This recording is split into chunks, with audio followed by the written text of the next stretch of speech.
Thank you, and good evening. So standing before you as the IET's first woman president, I was kind of wondering how I should start. So I thought I'd seek some wisdom from history and see what the first man president said 144 years ago. So I looked him up. Here he is, Sir William Siemens. He was the first president of the Society of Telegraph Engineers, which was the IET's ancestor.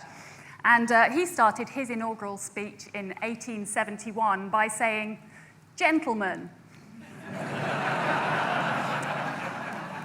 So for me, it's a real honor to be IET president, and I'm delighted to show the IET's progress in the world by saying, "Ladies and gentlemen, it's great to be here."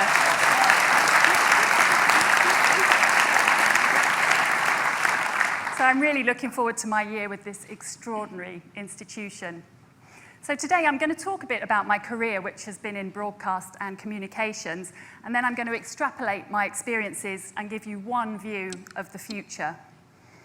And I'm building up to looking at how all of us can get involved in that future and engineer a better world. Now, my aim today primarily is to entertain you, but I will also paint a picture of the role engineering is likely to play in our future and to urge all of us to play a role in that future, working to engineer a better world. So I'm going to start by talking about my own experiences as an engineer in broadcasting and tell you what I've learned about the future along the way. Now, for those of you that don't know me, I started out as a graduate trainee engineer at the BBC. And that's where I learned the basics. I really enjoyed the creative atmosphere at the BBC, and I fell in love with the technology and with the profession. Then I went to ITV, which is the independent TV station here in the UK. And then I had a spell in independent radio. And any of you that have worked in local radio or television will know that they're so small that you do a bit of everything when you work there. And so I was the chief engineer, but I was also the traffic reporter on the breakfast show. So I would phone in every 30 minutes live from my motorbike to tell them about the traffic. I think as an engineer, you have to be adaptable. The last 15 years I spent on the supply side of the broadcast industry working for Sony, and I ended up leading their B2B business across Europe, which included broadcast, but other things like security, education, healthcare, corporate, and digital cinema. Working in a Japanese-headquartered, multicultural, international company with engineering absolutely in their DNA and the most amazing R&D facilities was an incredible experience. It was really mind-broadening experience. I loved it. And then finally, Sony sent me over to the US, and I did a cloud startup for them over there based in California. So I was based on their Hollywood lot, and my husband and I were living out there for 3 years. And in fact, I gather there's a couple of IET California members somewhere in the audience tonight. So thank you so much for coming. It's really good to have you here. So broadcasting and the technology behind it has changed dramatically since I started work. And I can't possibly cover it all, but I thought I'd just give you a few highlights that felt important to me, but also explain how broadcasting is helping to engineer a better world. Now, a good part of my time at the BBC was spent working in news, which is a fantastic place for an engineer to work. It's really difficult. It's unpredictable. The equipment is being used all over the world. It's often in a hostile environment, and a lot of things are happening live. So you have things from an individual journalist who's trying to file a complex story from a hostile area, maybe only with a mobile phone, all the way to a big set piece like an election, where you're doing masses of planning. There's loads of visualization technology to enrich that storytelling. So the technology challenges there were diverse and compelling. And one of the first things that I came up on was electronic news gathering, which was a kind of revolution where you used to need specialized equipment and a crew to cover a news story. And the broadcasters worked with the manufacturers to come up with something different. So the camera manufacturers had to think about things like size, weight, battery life, picture quality, usability, and cost, and optimize all of those things, which they did. And they came up with some new camcorders that were much more affordable. The news organizations could have many more of them, and it meant that they could suddenly cover a lot more stories, and it transformed the nature of news. And since then, of course, we've got citizen journalism, which is where, well, many of you will have a very good video camera in your mobile phone. And so citizens have started putting their own footage into breaking news stories. And that's quite common these days. But in fact, the first big breaking news story where the majority of the early footage was from private individuals was that awful tsunami back in 2004, which actually, when you think about it, is not so long ago. And now it's absolutely mainstream. In fact, broadcasters will often call for private individuals' footage when an unexpected story breaks.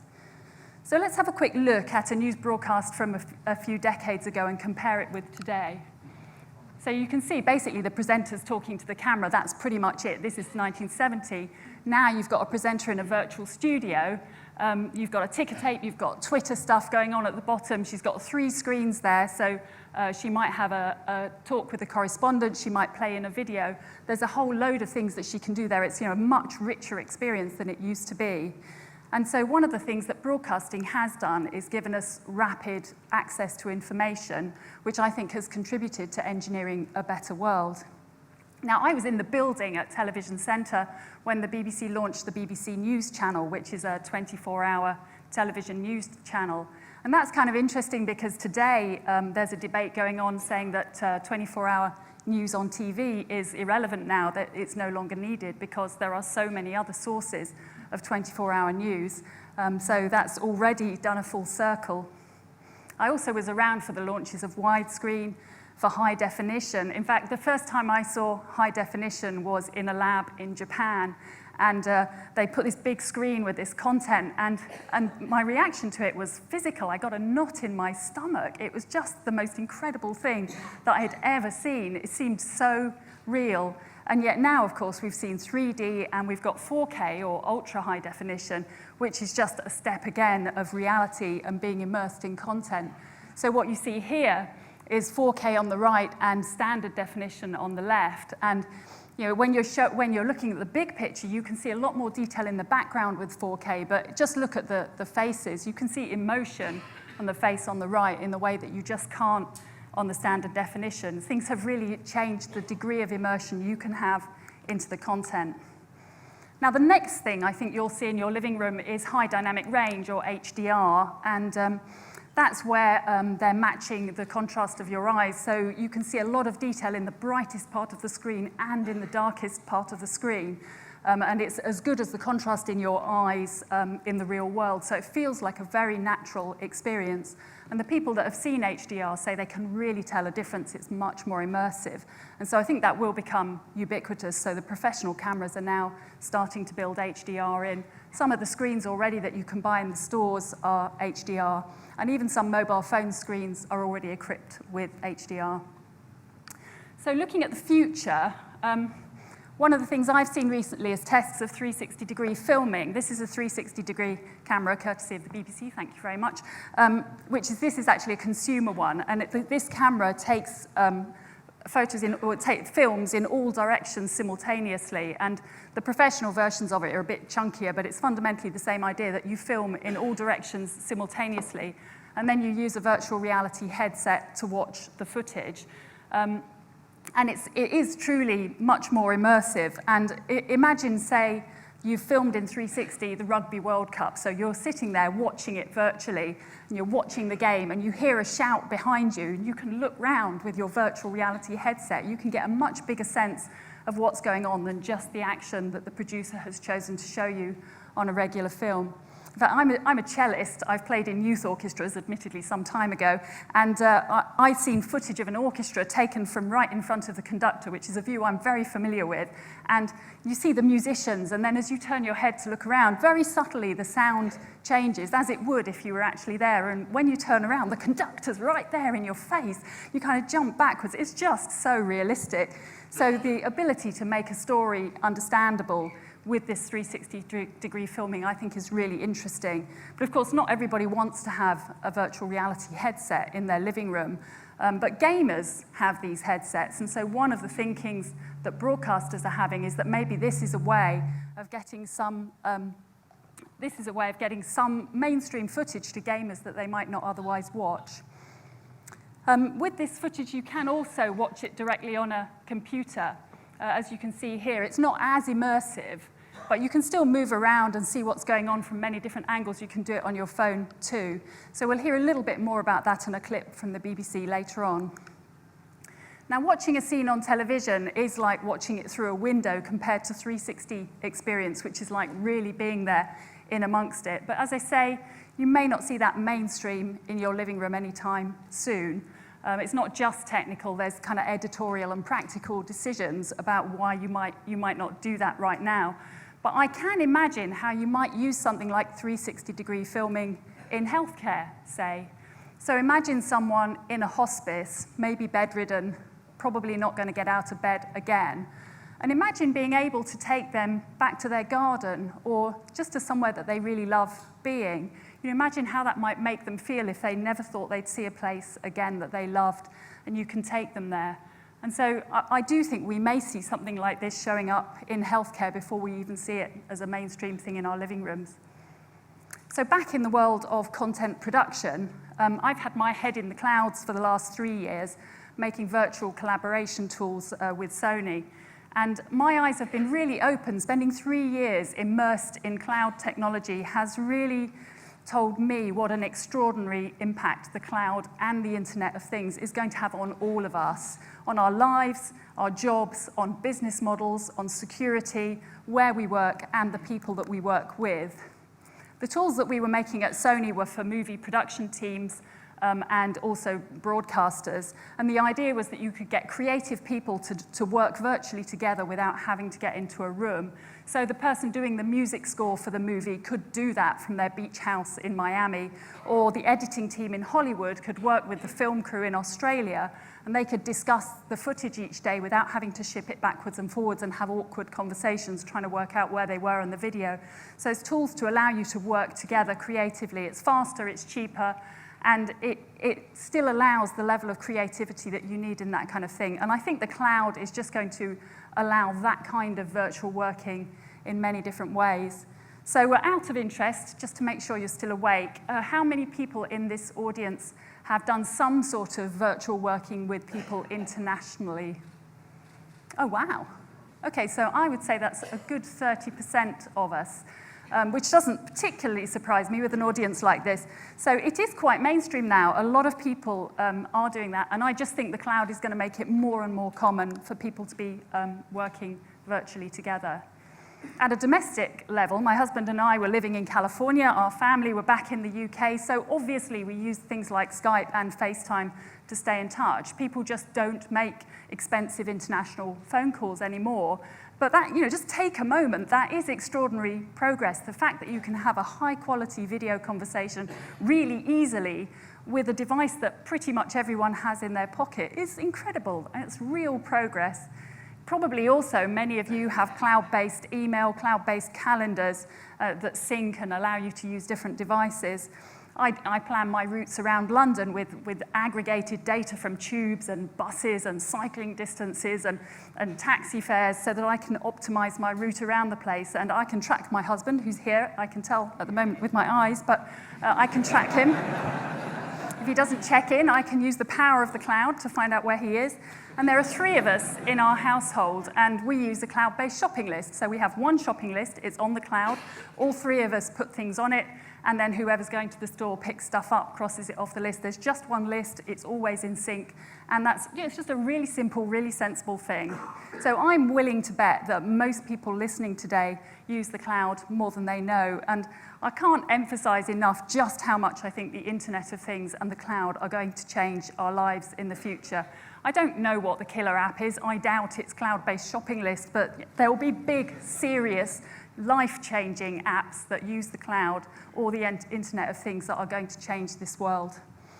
Now, from a business point of view, running a cloud startup company, I was really bowled over by the business model that goes with the cloud, because you just don't need a massive infrastructure to literally serve millions of customers. So not only can your customers pay as they use your service, but you can pay as you use the infrastructure and the platform that you need to deliver highly complex services to your customers.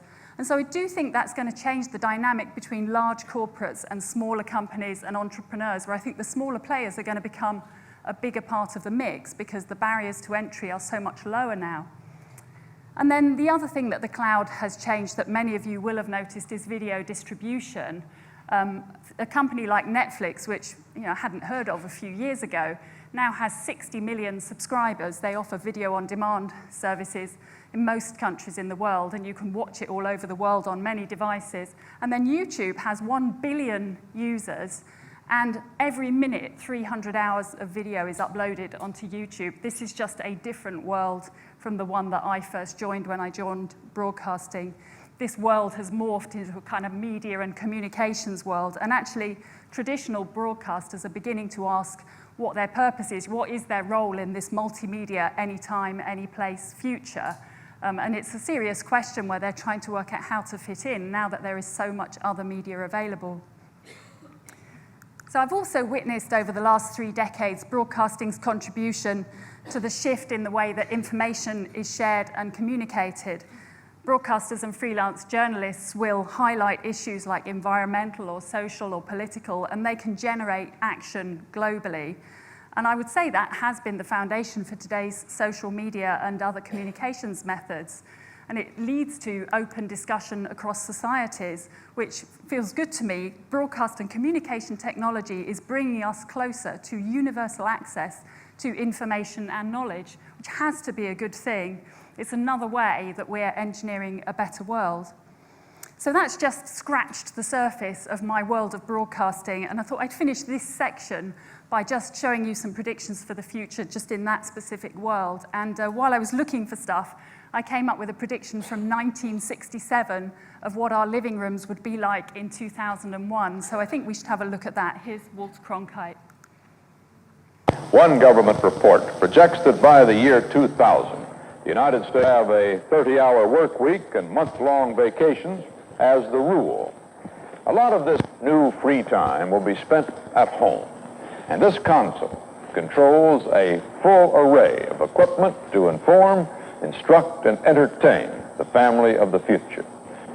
The possibilities for the evening's program are called up on this screen. We could watch a football game,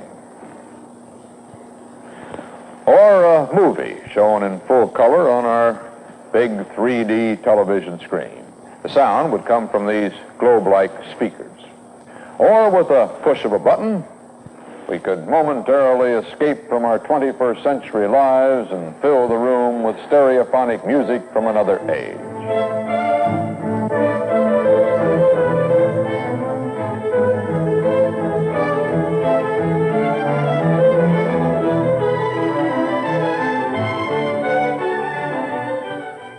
Everything in this home of the future has been designed for comfort. Today's air conditioners, for instance, are only the beginning. The home of the 21st century might have a completely controlled environment. For example, those wall panels can change themselves to darken a room or let in more light. They're controlled by this switchboard.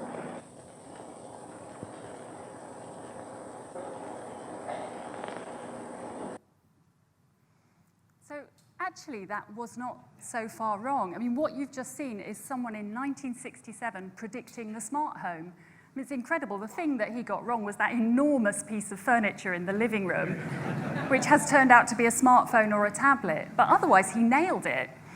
So for a more current look at a few things happening in the broadcast world in the next few years, we had a chat with the BBC Blue Room. So here's Richard Robbins.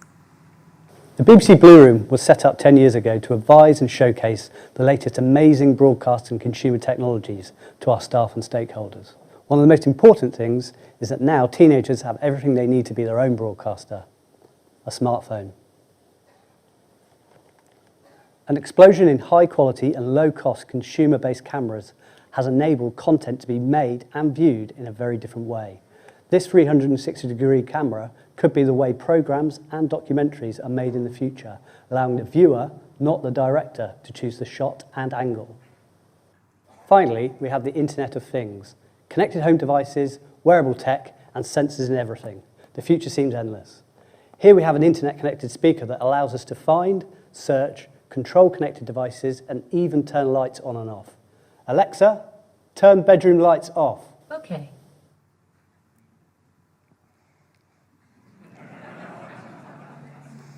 So broadcast technology has changed the way that we spend our leisure time, but that broadcast technology has also come across into other sectors. So I've talked to you about how 360-degree filming may well show up in healthcare. And this type of transition was something that I saw all the time at Sony, where we would be developing technology or workflows for broadcast that would end up quite happily in security or healthcare or somewhere else. Not just the cameras, but systems for storing and finding videos, image detection, or high-resolution images. And the digital cinema business that I also ran started to offer live events into cinemas on their fantastic 4K projectors and screens. And so live events would normally be the terrain of broadcasters, but now you can see ballet, opera, theatre, and live sport in cinemas. So again, out of interest, how many people in this audience have seen something other than a movie in a cinema? Okay, that's probably about 25, but maybe 20% of you. So it is becoming much more mainstream. I went to see Hamlet that was on at the National Theatre, but I saw it in the cinema, and that was a really great experience. It was very different from seeing it at the theatre, but it was different from seeing a movie. So let's see some audience reactions to the experience. The 4K experience is incredible. It was amazing, amazing picture quality. It felt like I was actually there. It was absolutely stunning. It's crystal clear. You could really feel like you could grab out and touch the players. I think it's really the future of cinema. It's a lot better than HD. It's a really big difference with your atmosphere. I could see every drop of detail. It was absolutely amazing. You know, I've never seen so smooth motion when I'm looking at something on a screen before. So I've seen broadcast technology move into security, healthcare, and cinema. The IET has also recognised this opportunity for technology to cross boundaries. And so they've started to play a role in sharing knowledge across sectors. Now, traditionally, when a company spends money on innovation, it will stay within that company or maybe within their sector. But the idea of horizontal innovation is that it creates a culture where ideas and knowledge are willingly shared between sectors. And the theory is that there are many challenges out there that may already have solutions if we only knew it. So the IET will soon be launching a horizontal innovation initiative, and they'll be showing how we intend to drive the engineering community to put their technology and know-how to greater effect through horizontal innovation. As a really nice example of this is the IET has been working with the Motorsport Industry Association, and they've been looking for opportunities to spread know-how. So you can imagine the pit stop team in Formula One, how they've optimized everything so things are really fast but still top quality. Imagine taking that kind of know-how and putting it into a hospital operating theatre. I could imagine they could do something with the workflow in an operation. And so the clip I'm going to show you now is even more unlikely, which is Formula One and premature babies.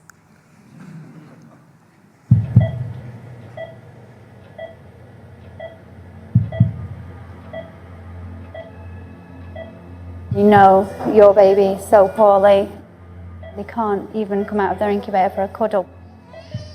Just moving these babies can cause changes in the blood pressure. We needed to look and see what effects we were actually seeing, not only in terms of the vibration and the movement, but actually effects on the baby's own condition and heart rate and blood pressure and circulation and so on. We have been running a study and looking at G-forces and speed and using some of the technology that's used by the engineers who look at speed and G-forces in Formula One racing. The thought of them going on a 25-minute road trip to get to a different hospital is really, really scary because you don't know if they're going to handle it.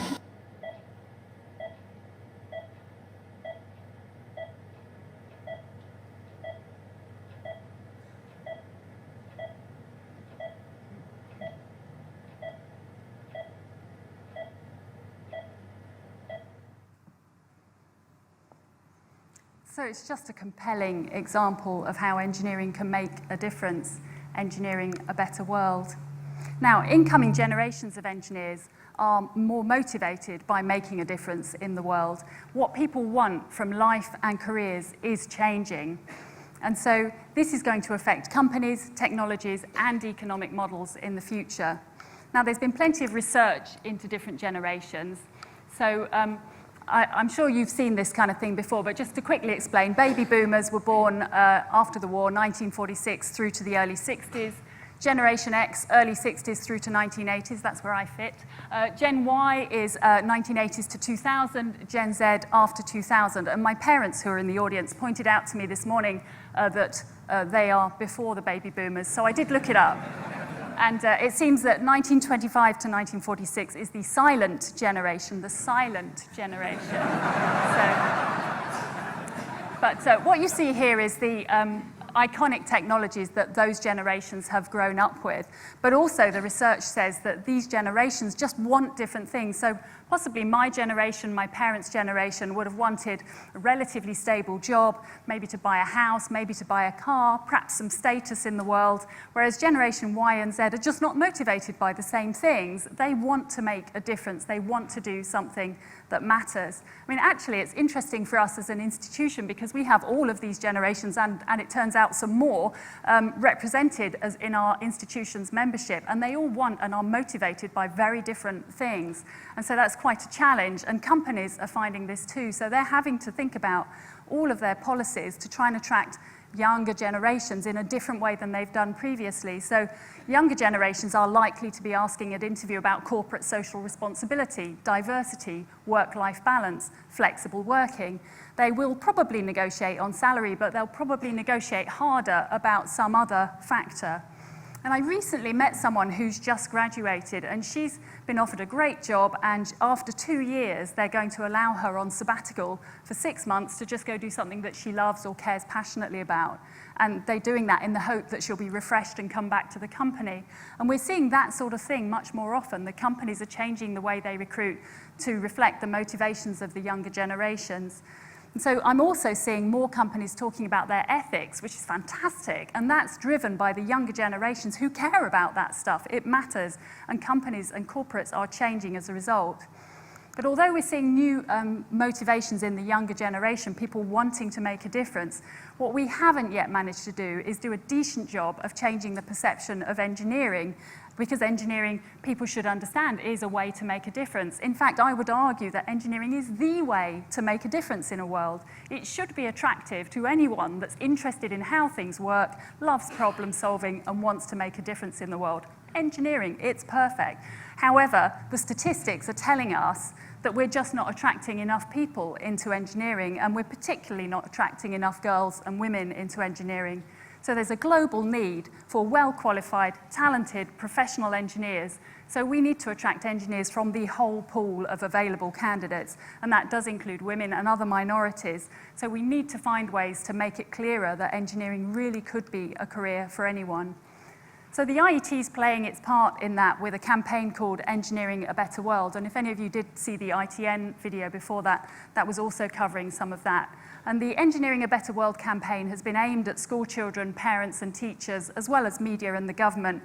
And that's all about the perceptions of engineering. It's all about explaining that engineering is diverse, it's creative, it's fulfilling, and it makes a difference in the world. And then the other thing we're doing is some work with Prospect, the trade union, which is, we've produced a set of best practice guidelines, which will be out fairly soon, very readable, aimed at companies who want to do better with their diversity. And it just gives you ideas of small things that you can do that will make a difference.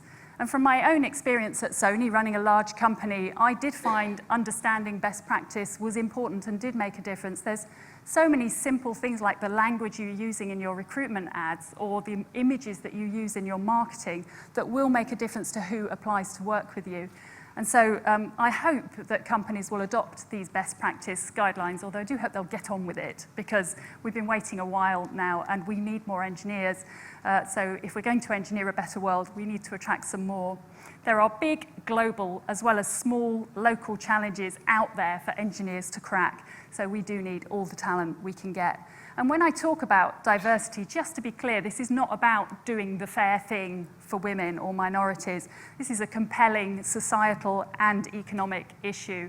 It would be good for everybody to have as many talented engineers as we can. That way, the technology of our future lives is going to be designed and built by engineers representative of the whole of society. I think that way we can engineer a better world. Now, being part of the IET, I do get to meet very diverse engineers from all over the world, from different sectors, different expertise. And so over the last 6 months or so, I've been asking them what they think in their sector are the key challenges that are emerging and what they think some of the key technology might be that will emerge to help with those challenges. And so I gathered this mass of data, and then I realized I needed to find a concise way to present it to you. And so I thought I would go back to my days of presenting on The Breakfast Show and bring you the entire knowledge of the IET in the form of a weather forecast. So, the outlook is bright. However, there are gathering storm clouds and excessive dry spells which are due to climate change. Now, we'll need widespread sustainable energy solutions and efficient living ideas to manage that. Coming into the cities, we have aging and growing population, and we'll need building, transport, food, water, and healthcare innovations to sustain it. The technologies we're likely to see will range from smart cities and precision agriculture, autonomous vehicles, 3D printed body parts, and remote healthcare, all enabled by the Internet of Things. Here in the UK, we know we've got an engineering skills shortage, but actually it's spreading globally. And we've got storm warnings as cybersecurity threat engulfs the whole planet, and we will need some mitigating tactics to help us to learn to live with and recover from that new reality. And all the way across the planet, data becomes a utility like water or power. So to sum up, we have bright futures and scattered clouds. Now, the IET, thank you.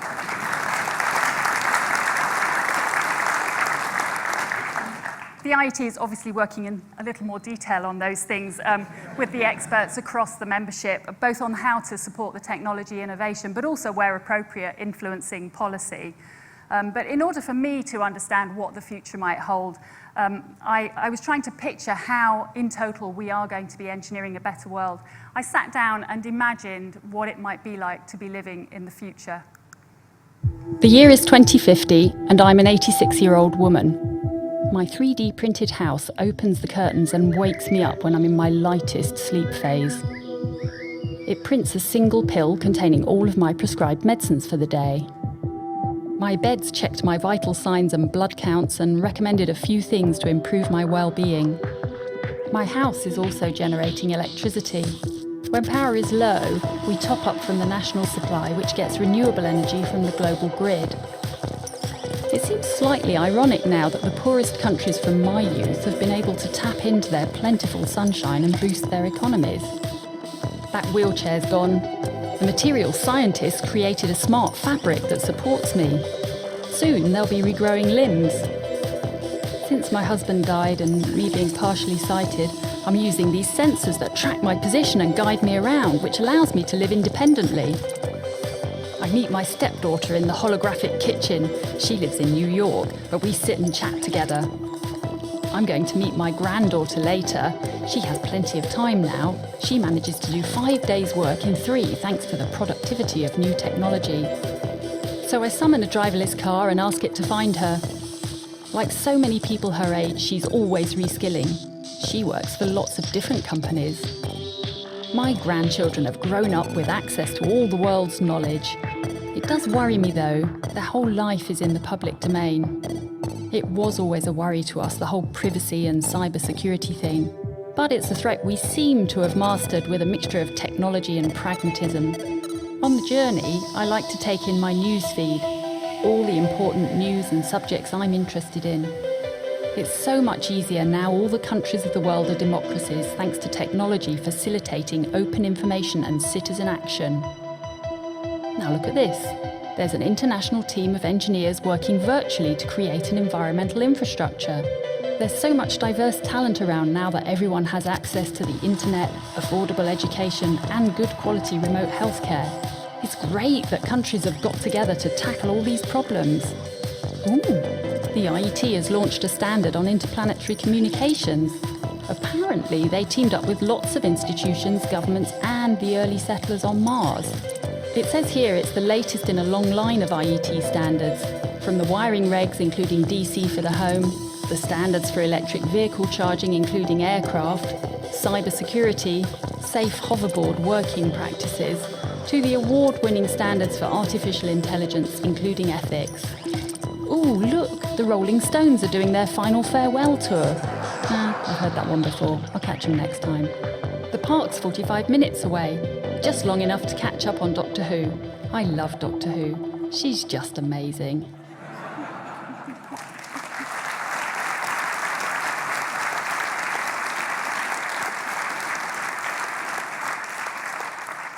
So you get the picture. We live in a high-tech world already, and technology is going to be a much more integrated part of our lives in the future. We've had an industrial revolution, we've had an internet revolution, and we will have an Internet of Things revolution. So for those of you young enough to remember life without the internet and a mobile phone, you remember just how much life has changed as a result of that. I'm certain that we're going to see a bigger jump thanks to the Internet of Things, and it's hard to articulate it, but when you imagine everything being connected, and even everyday objects like your fridge or your car acting with a degree of intelligence and understanding the context that they're operating in, so much is going to be different, and it's all based on engineering. So we are going to need increasing numbers of professional engineers and technicians for decades to come, and they need to be inspired now. The IET's on that mission, but it does need your help. And I'm going to spend my year as president communicating this vision and working to improve the perception of engineers and technicians so they know what rock stars we are, how we're changing the world, and so creatively. But it needs more than that. And so behind me, there are 6 great images of our campaign from Engineering a Better World. And if you haven't seen the videos, I would strongly recommend you do on IET.tv, because there you can see young people being inspired by the world around them, being curious about how things work. And you can just see that spark of a little engineer. I was really lucky to find my dream career in broadcast engineering, but I think we as engineers do take for granted the understanding of the wide range of careers, the diversity of careers that are available in engineering, and also the decades of employment that are ahead of us, and the difference that an engineer could make in the world. And we have to do a better job of telling other people about that. So if we are to engineer a better world, we need to inspire, inform, and influence society as a whole and the next generation of engineers. We do need to inspire students to make the right subject choices, and we need to inspire them about the career opportunities, the incredible range of engineering career opportunities. And we need to influence parents so they understand that engineering is creative and fulfilling, something their child would enjoy, and that it suits many different types of personalities. So it is beholden on us to inspire, inform, and influence the next generation of engineers to create a brighter future for all of us. So as individuals, I would ask you to think how you can support the effort to engineer a better world. Every individual can make a difference. Now, you might be the person that's about to invent the next renewable energy supply for the whole planet, or you might be inspiring a child in your family where you've just seen that curiosity and you're encouraging them. Or you maybe mentor a young engineer, or perhaps you're volunteering as a professional registration advisor, helping people to get chartered and keep the standards of the profession high.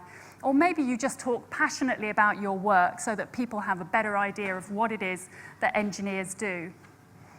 So I've told you about my own career. I've given you a view from around the IET of the challenges that are coming up. I've painted one picture of the future. I hope you felt my own passion to play a part in making a difference, supported by the IET and its extraordinary members. So I hope that you're excited by the future possibilities and motivated to continue playing your part too in engineering a better world. Now, 30 years ago, I could not have imagined the connected, intelligent world that we'd be living in today. So I have to assume that the world in 30 years' time is going to be so much more than I've imagined today. This is an extraordinary time to be an engineer. Thank you.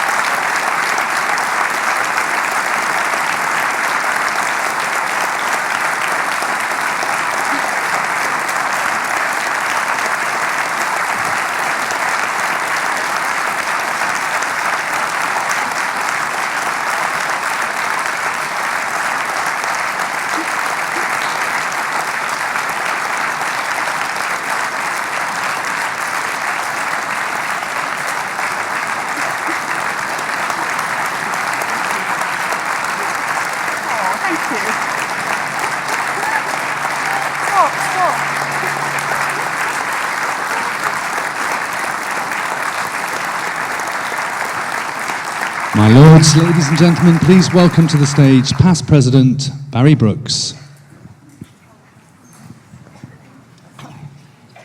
Wow.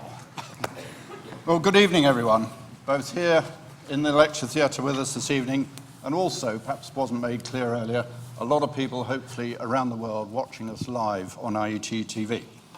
I've got 3 duties to perform tonight as a former president.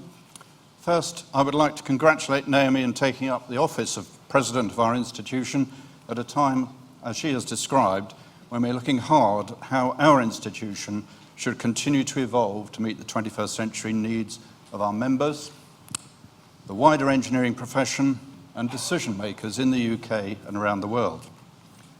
Our Inform, Inspire and Influence mission is the perfect framework for all that we do, as Naomi has described so eloquently tonight. She gave particular emphasis that it is the responsibility of each of us to help to inspire and influence parents, teachers and youngsters, particularly girls, to recognise that engineering is fun and offers a very rewarding career.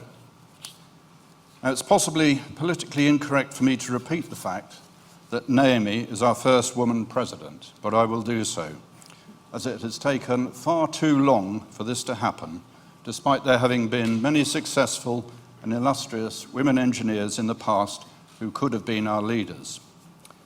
I trust that we have now broken that barrier, and I hope that Naomi's example will be part of encouraging us all to consider the best person for the job in every situation, such that gender is no longer an issue. I also hope I'm not being too presumptuous, but on behalf of our 163,000 members, it may have gone up since this morning, and the audience here tonight and watching around the world on IET TV, thank you for taking up the mantle as our president for 2015 to 2016.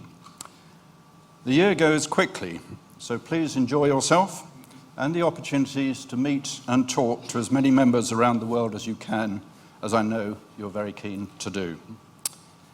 Finally, to complete my first task, I propose that the thanks of the Institution of Engineering and Technology be accorded to Naomi Climer for her inspiring presidential address for 2015.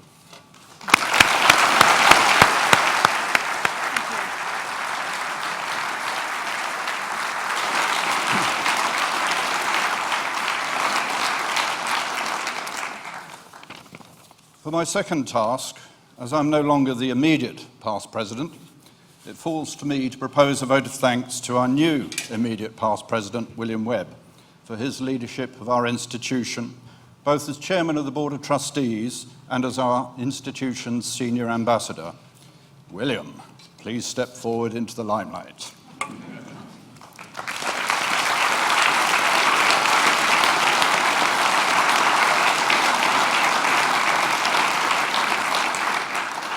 Now, it does not seem like 13 months ago when I was in his shoes wondering what Andy Hopper was going to say about me as I completed my presidency. But William clearly heard some of the statistics about my year in office, particularly the number of speaking engagements and dinners that I enjoyed, as he put in a lot of effort into ensuring that he was fit enough to survive the ordeal. There are not many of us who can juggle busy day jobs, leading the IET, and cycling up and down the Pyrenees and Dolomites to keep fit.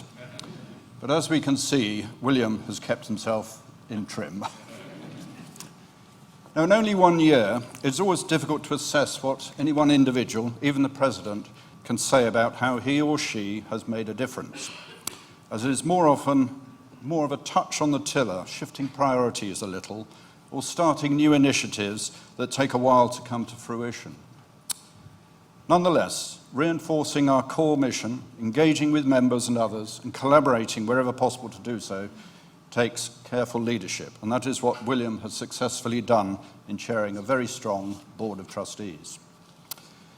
For instance, a few examples. William has given particular emphasis to explaining how we deliver IET's charitable remit, reinforcing how our strategy and plan reflect the Inform, Inspire and Influence mission, strengthening our collaboration with other institutions, particularly to remove duplication of initiatives and confusion amongst our customers, so that our collective efforts are more effective.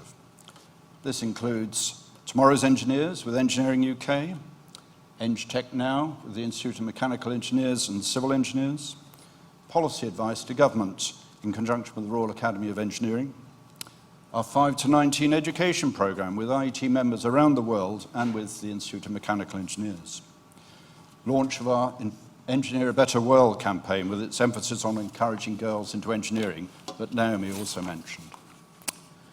Stressing that we are an international body and that the IET has many offerings that can be tailored to meet national and cultural differences.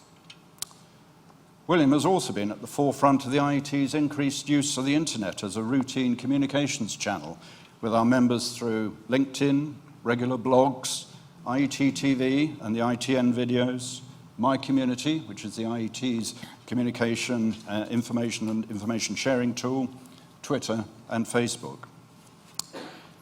Meeting and talking to our members around the world is always an important part of the President's role. And it's good to see that William found time to visit many parts of the UK, as well as the USA, China, Hong Kong, India and Australia, where such visits are highly valued as part of strengthening our connections with our members and with other institutions in those countries. But perhaps most impressively, William has found time to complete his third Rafa St. Coles challenge in June of this year, during which he cycled 200 kilometres each day with climbs and dips of 4,500 to 5,000 metres, going through 100 different mountain passes, that's the Coles, in the Southern Alps and here in Europe in just 10 days. Question is this the new benchmark for our presidents? So having built an image of a halo above William's head, I'd now like to invite Naomi to present him with a token of the IET's gratitude for his leadership over the last year in office and to welcome him into his new role as immediate past president.